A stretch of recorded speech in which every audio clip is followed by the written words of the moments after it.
Donc bonjour, ici on va se retrouver pour le récapitulatif de notre paire sur l'ode JPY, qui est la paire du dollar australien contre le yen japonais.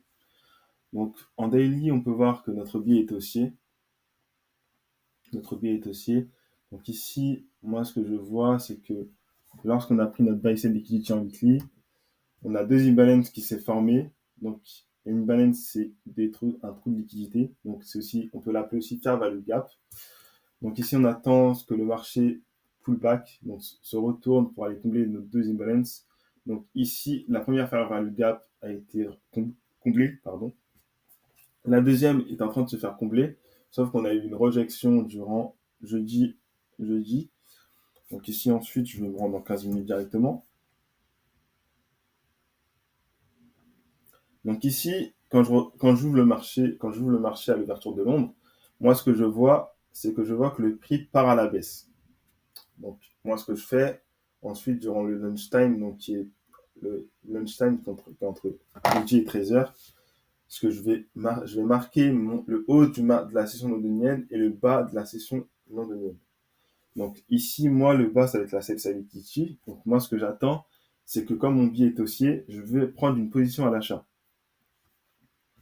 Donc, ici, moi, je marque mon sell side, donc, qui est le bas de la session londonienne. Je marque la sell side et ce que j'attends, pour mieux vous expliquer, je vais effacer ça et je vais faire un replay.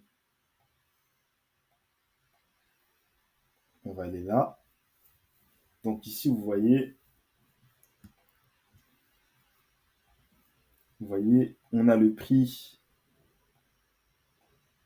qui vient prendre le sell side, liquidity. Je vais me rendre en 1 minute.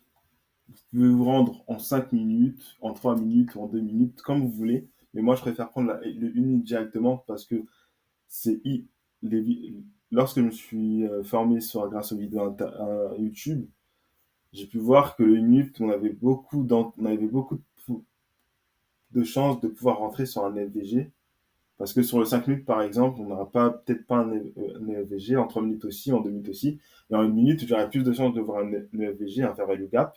Donc, si j'ai pas un fair value gap qui se forme quand j'ai mon market structure shift, donc le market structure shift, désolé, c'est un changement de structure sur le marché.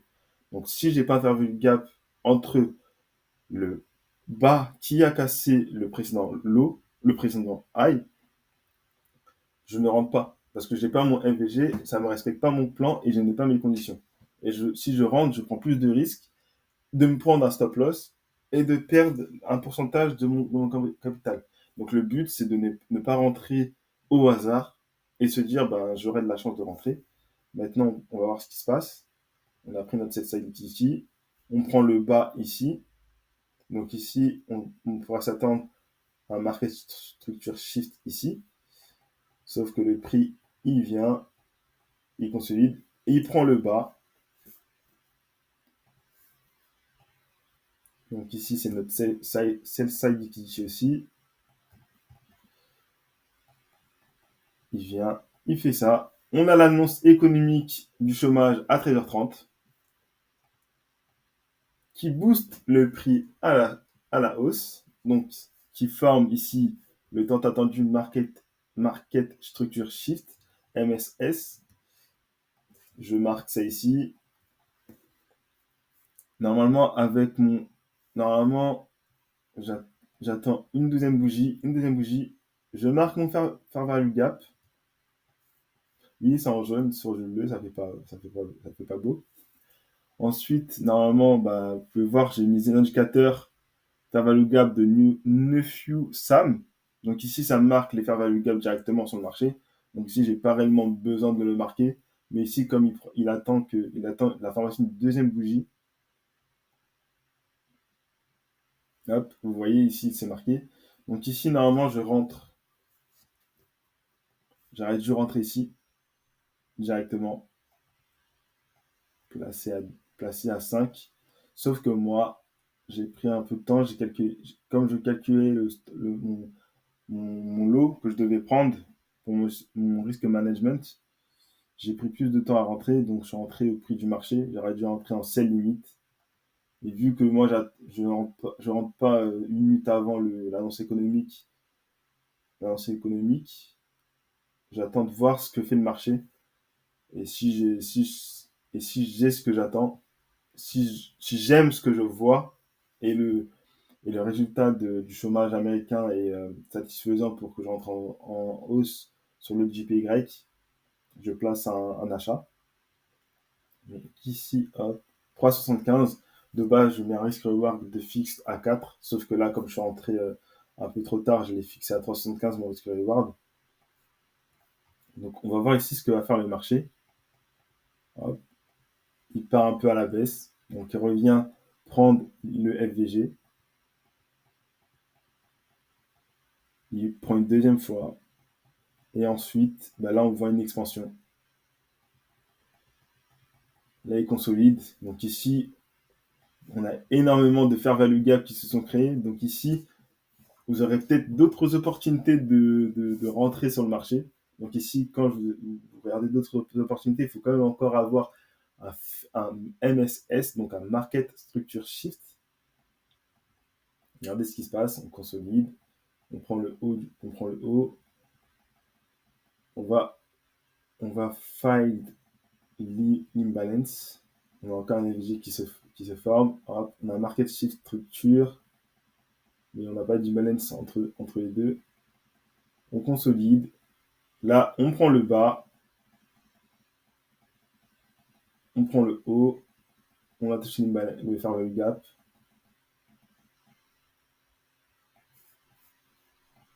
Allez, on va essayer. On va regarder ce qui se passe. Et voilà, notre TP a été touché. Notre plan a été respecté. J'ai eu mes conditions pour rentrer. On a encaissé notre gain sur le marché. Ici, bah, par exemple, si vous avez pris 375, donc j'ai risqué 1%.